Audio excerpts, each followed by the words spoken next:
kole ke whanga ngai tala whaapa koto ape ko osa no whahe ope. Ka tamo ke whai ataki live he.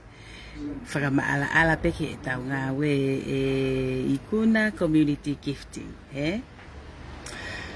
Oku kaita ose kata he. He ku posi, ko hunga ko posi ai e ku status mo urikifi ko e paanga o ku totong ke rikifi o ku showai o ku ngā ue o ku fono e flower he o ku maupei a rikifi he ka ku ki i whakatonu tonu atu pe ki he ni ihi koe ni koe o ku oho mai o pe o ku wo osisio o mai e hingoa e kakai mate o whakafono ake flower. Excuse me? Ka pana ia kakai mate? E keke ia kakai mate te nā mai o pei hapaanga. He? Aia kou tui mahalo kou hinga ke ita ena ke algo o mai hingoa e kakai mate o si whakafono ake o flower. Takai fuke si ipe ia, he? Pateke ita, he? Let me tell you this. Tapu pea tapu ke hau hata e whai ho mueka, ke pull me down, he, to your level, he. He te take he peki taua, he. O ko mau e fie he ko lava whai ngā we, ko whai ho mueka, he. Ko ia he ke mau ko fie, ke we ho, ai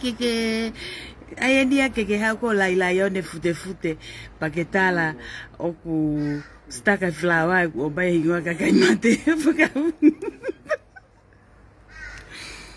Ta koe uhinga ia si o ita, he nake si algo o mai, se ko whai ho mweka, na e nake algo o mai hingoa kakai mate, o whakafona ke flower, pea ha, paka ke pastakai o flower ke naulawa peigoe. Ka taki whakamole, he? Ko mau tolu, ko uhinga mau fiefia, he koe kakai mo ui o kumau o mai ho nau hingoa, o whakafona ke flower. He? Pea aku vai ki mau tolu, pea vai e mau rikifki o lunga, mau fiefia. Don't ever come, he? Pea moho o tailava whai hamea, ke hau koe o talamai o ku loi, ai mea koe. Ke peta koe mo o ni o ku mau wala i he paanga, pea pei e mau rikifiki o lunga, ka ke hau koe o talamai koe loi, we o ku ilongai ai tae mahino, pea moe no whakawesta polo, he? Rak alu o stati ke ilo ai mea kok totong ke whai pa ke ilo uhinga koe o kai ke mau ai fia koe o ku mau he? Pea ke ilo ai uhinga o kai ke lavai o ala ki he paanga koe o ku ala ki ai a mau tolu, he? Ko inga koe ha? O ka mahina ni au ke hau koe pa ke pehe koe ko hafu iaha isi te whakatu paanga i he community gifting. Ya we, he ke te ke hau pe o liho paanga pa ke expect ke tupu, he? Pa ke vahe, pa ke fiefia o hange koe fiefia. Mo ki nau tolu koe o ku nau fiefia, he? No! And don't you dare come and pull me down to your level, he? Ka ku ke tae lava whai ha homueka, ko koe, that's you, blame yourself, he? Ko ha mea koe ke maa fiefia, koe ki waha alohi aki e kakai, uti ke waha alohi aki ha kakai, he? Ko tala ke kakai, mo mai o hu, ka pau te mo whai e mea o kua whai, o whai hau mwega, te mo mau fiefia o kou mau, he? O wa te te hau koe mohe siripi, ta e whai ha mea, ke hau koe tala mai o kou loi, no, o koe ke uloi au, he? Pa ke hau o sio, o whakalao e mea kotoa i community gifting, he? O koe ke ta e whakalao, he? Hange ko o ngoi o ku ki i mo le hok taimi he ai ke tala noa mo kau tae mahino, he? Tae mahino ko toko ua mo on, he? Oa te mo hau mo tae malava o whai hamea ke mo mai o pull us down a mau tolko o mau lava o whai mea koin o mau whiwhiai, he? O ku koe winga e ku whakamatala he ko mau whiwhia pa ko share. Don't you dare come with your low life unsuccessful life ke hau ko pull us down o mau fiefia, he? Ko ia o ko kore atu ai.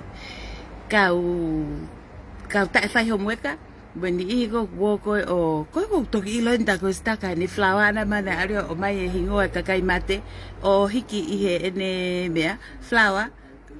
Let's go. Toki whanau wen he mea koe hiki. Ko ai ke hiki a hingoa ka kai mate he te flower koe hana uhinga. Ko uhinga e tau whakafone flower ke mau hatau paanga. Pa koe uhinga ia koe o ku whaia e mau rikifiki o lunga. He koe paanga o ku mau me ha. Me kakai mo ui na mau hanga hiki. Ho nau hingoa whakafone flower. Ala pe tau sa mena ke hange ke whai ke he. Pagingo mi aho tau atamai he. Kaku te tae ilo ha mea tofere e kulea, moulea he kulaivi. Kaku te tae ilo ha mea pa te pehe. Pehe. He? Whalongolongo. Because the more you talk, the more you expose how nothing in there. He? Koe kou kore atuai. O kou kore wha mole ke ukulupu koe o silava whai ha mohumiga. Yes. Kaku ai peke mo ma e mahi no mantu mo ke toko si e kau et mini he. We are doing our best here ke mau ala te kulup ke pull down he. Ko tau fo inu update ko ni e vave au pito. Kaku pau peke ki tuai he toko si e tau kau et mini he ko nu ke iui ke nau toko lai he. Ki ai me ke toko lai ke whakahoku vave whakahoku e tau ngawe. Kau hangi ko ku kai ke lava tohi kau kata. Hono tala mai koe o mai hingoa e kau. Kakai mate o whakapuna ke flower. Koe toki ilo e ta koe si mea u itai. Nai si alua o mai hingoa kakai mate o whakapuna ke ne flower pasta kai o tae vahe. O whamai kakai o mai hingoa kakai mo ui. He? Unga ka mo hepe hange ko au. He? Oia we, kau teo. Nini mo e kata. Neusio anepo. I he live ai TV1 ko ano sila he ai ta whakalao koe ai uri pa anga ko staka ko no sila he kono winga na po se ka ngai mea ko ko fika ak me community gifti ai ne whakalao he ki o te mo mama e motolo pe ta whakalao he o whakalao ni ka aku pe tafi he pa ke to ka stage 4 he o ke whahingoa hu ha whakahingoa ha whakahu ha hingoa ha kakai mate hen he te mo ita boto ha ko edisiva moala he mal na whakahu e ia ha hingoa ma ha kakai mate pasita e vahe he ko kore taka tau to ko tau ngā we he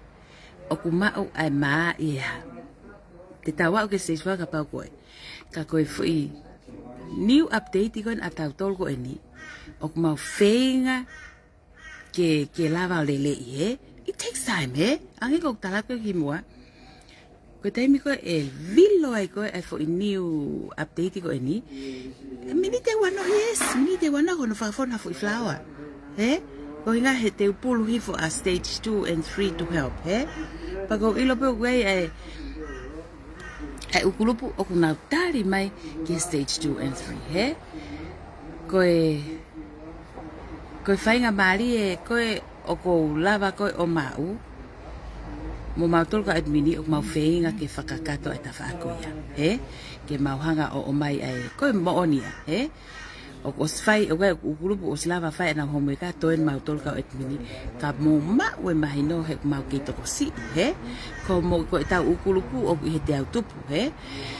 pea ko pau peke ai ke mau ki mana breathe in breathe out toki atu ka mo ma mahino o mau to si ka admini he pa mau fenga ni mau lele ta ke mau hu atu ke pull hi for mo u apply ni he apply ni ko stage 2 and 3 he ko ko te ka mo tol kau memipa mo ai peki kata ki ke lai pa mo mahino i pek to si ka admini and we are doing our best he ke roll et au for update for he ko roll ko et au for update for wa he ko tau fia ta tori ki tau ita tau tori hange ko kakai ko ni tala mai ko na whakahu aki hingoa kakai mate na flower panastak ko ia ko mawa o falai ka motol hange ko ngai whakamatala ki mua sio o ko ostuka te pepa mo umea ko to pe ko osposi o fakala o te mo pehe o ko mo mama pe mo wilifia pehe ta fakala o tau o ko fakala he ko na ko hinga na posi ka ko mea ko talatu he ke kita wa o kita stage 4 ka pa ke kita ngawe fakata ko mea ko ni ko mea ai ngawe fakata mea ai loto o kulai ko mea ko ni ko mea ai loto o kulai wangi ko fakata ki mua ka ko ke fiehu te au whanoa ai hu, o kai mga good spot, Ko te au whanoa ai normal hu, te ke hau o tali, ke whonu whai flawa, pia os pia peho o te au whanoa. Ko ni ihi koe good spoti, o ko ke hau pe o pei, ko ni ihi koe ke lava e nau pei meni, due to family emergency,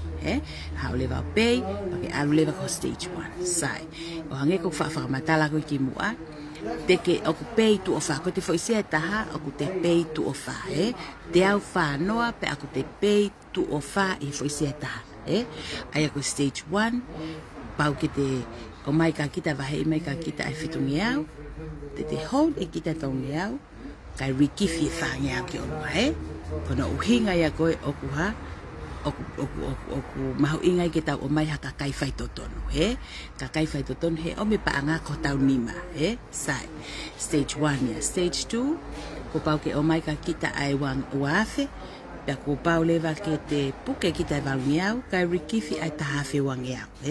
Whatonga e stage koe ni, oku lahi ange ai rikifi, i paanga ko te mau, Sai. Hau lewa ki he stage 3,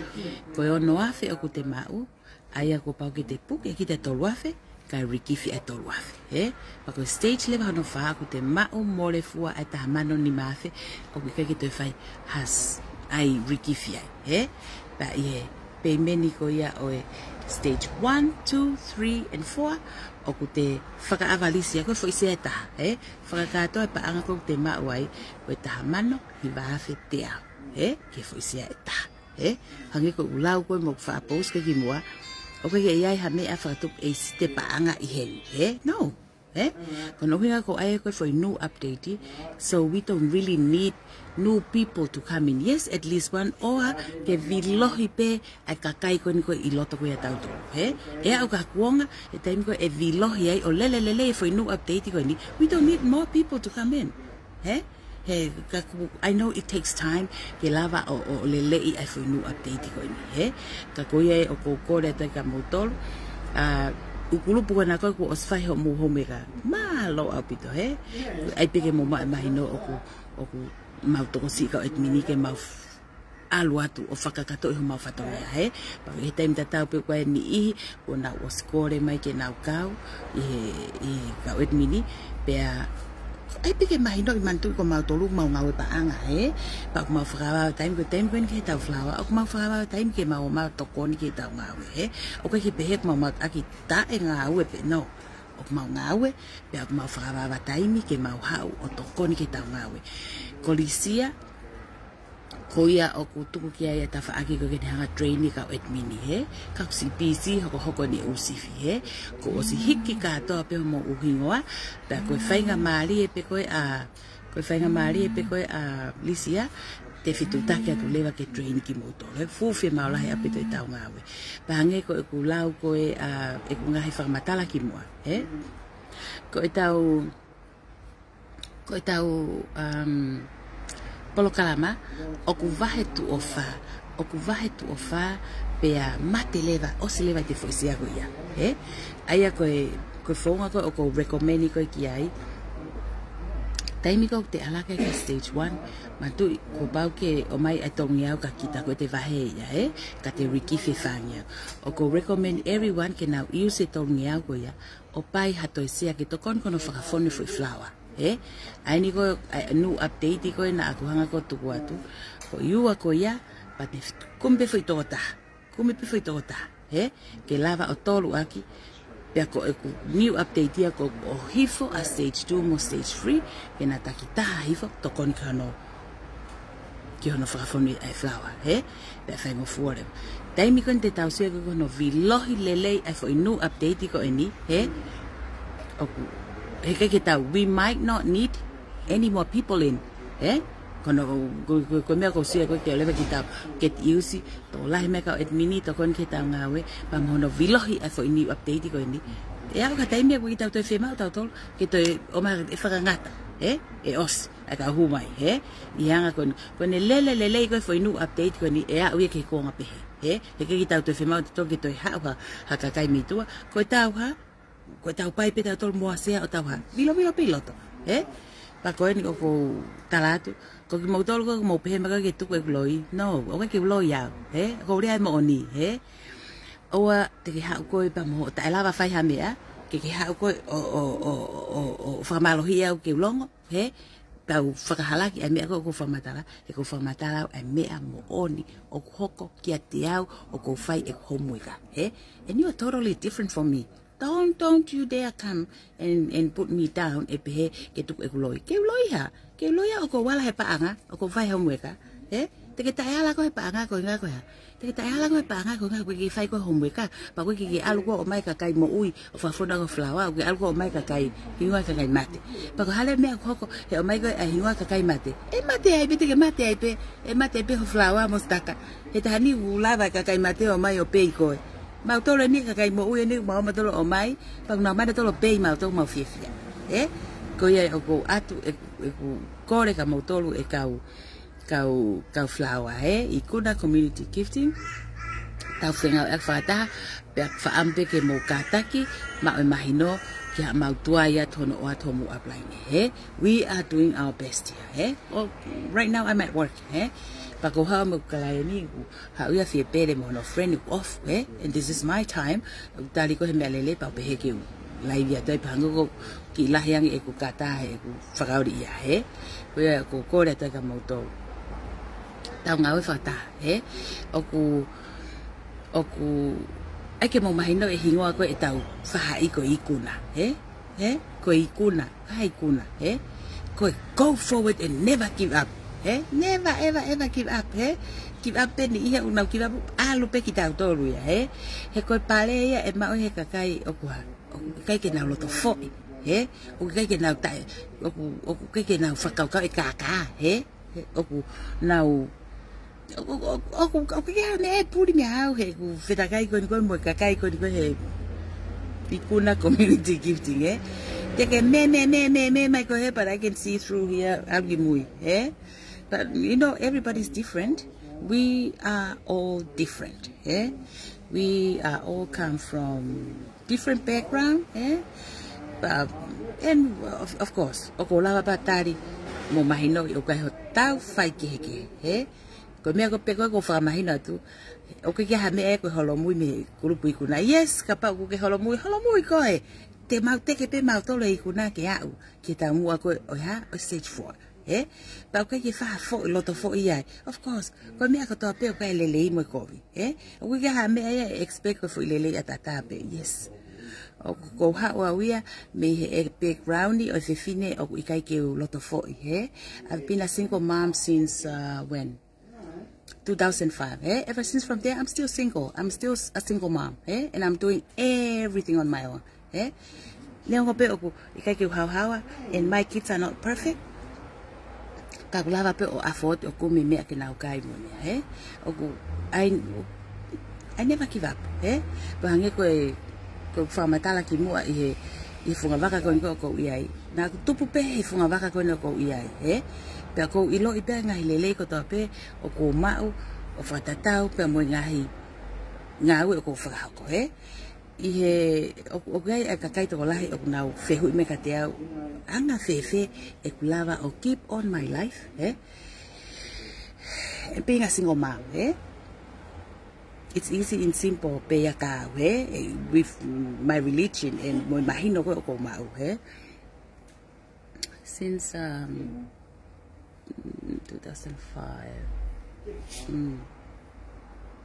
see 2005 we wano wata haini so it's more like 16 years you know I'm enjoying my life yes ko mau fuga maka o kai ke popo ya no fo tota o popo ke no fo male yes and o kapa no rush And I know Heavenly Father will bring the right person to my life. There's no need to rush around, hey? Oku kekefaha mate no toda. Kakoya kokore oko ilo ieni oko ma fiafia. O hange ko vai na fa hoki mua. A me ko totong fi la vai honfu, hey? Talu pek tu pohake. With my faith, eh? Me go to yoki, eh? Ever since, and I know that's what keep me going. That's what keep me going right now, eh? O go totongi totonu e vai hofu. Pe ok te ki ai pe ke ai ha. O ke pe ha ko hawa, pa te ke pe ke ai ha ai e ha o ke la ka nge i hok malo ko eh? Ko fi paki ko of course ko tau ha ke mama ni tau fi pak mengahi ai mengahi palo pale ma o mo win ke ke tau mo le fua pe o ma pe alele without ko eh? Ka aku ke ma pe malo ke matu waki ngahi ai ko tau pe mengahi palo pale ma fi pak mo ya eh? Pa ko ha ko ke community gifting ikuna community gifting ko kata o kau ai fanki fakafeta we mengahi fanki ha fakanga ko mo me it's nothing compare ke me na go through away. Baka pa na lava ya me na go through ai. Ka me ka kata lava ya ho mo fanki law mo fanki song ai me ai mai he. I'm okay. Ka ko correct ka mutol. Ta ngawe fata ko le atu ki ukulupu ko te ke wat ke ma ngawe ka admini ke ai mau ke ma to o mai ho mo apply ni bear with us, we are doing our best here ke fai maule leita he ko mo ngai fukulupu e te autupu ka mau fenga ni ko ni ye ka admin ke train ki na tol ke na fire na tol umi a ko ni o mau fitaka ai ka mau ta fatahat ki mau tol ki hono pull down ai u apply ni he lo ya ko ta fenga fata ko time ko ta fenga fata hai e lava vilo he foi nu update ko tala tu pe ti tau malava ke ma o tau paanga pe ti tau malava ke avoi tau tol me ita nge ko kalas ko na o me ko me na ye mo o fat ka mo to fe ma pe tau ngawe fata pe good spot yes we u good spoti fe ma good spoti ye frale ma ye ko ya ko ba o falahiat ka mo tol ka me mi pa fa ampe hoka tenga ngawe tau fa ko ko programa ko ini estaka o kapate alo mai hingo mate he kapate alo mai ha hingo mate o fa ho flower he ko let bo mai hingo ka kai mo ui he ko nga kai mo ui alele ho mo flower he ta ko ni hi ni na si ke gita pe ko ke na va he ko o mai hingo ka kai mate he ko le taka moto ta fenga afata ta fe popo aki try to learn as much as you can ki me ape te ke lava fai he ta ngawe ko nga he ko we ko look for where to get time ko ne lava raw ya villo lele e ta nu update